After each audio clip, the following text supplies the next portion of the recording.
Kung ayaw niyong ma-stalk ang inyong mga Facebook account, nang hindi kayo nagla-lock profile, ay ganito lang ang gawin nyo. Para wala na silang makita, na kahit anong mga shared posts, at mga upload nyo simula noon. So kung paano yan, ganito lang. First, dito sa ating mga Facebook, click lang natin itong 3 dots dito sa gilid.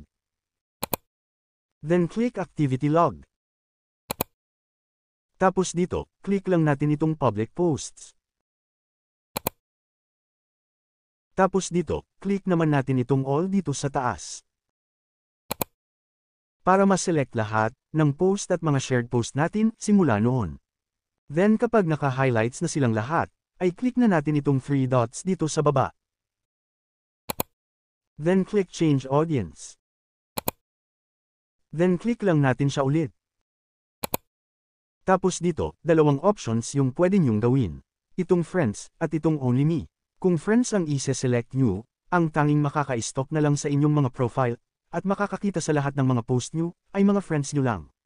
Pero kapag itong Only Me ang pinili nyo, wala nang kahit na sino ang makaka-stalk, at makakakita ng inyong mga post simula noon, dahil once na pumunta sila sa inyong mga profile, ang makikita na lang nila ay ganito. No post available.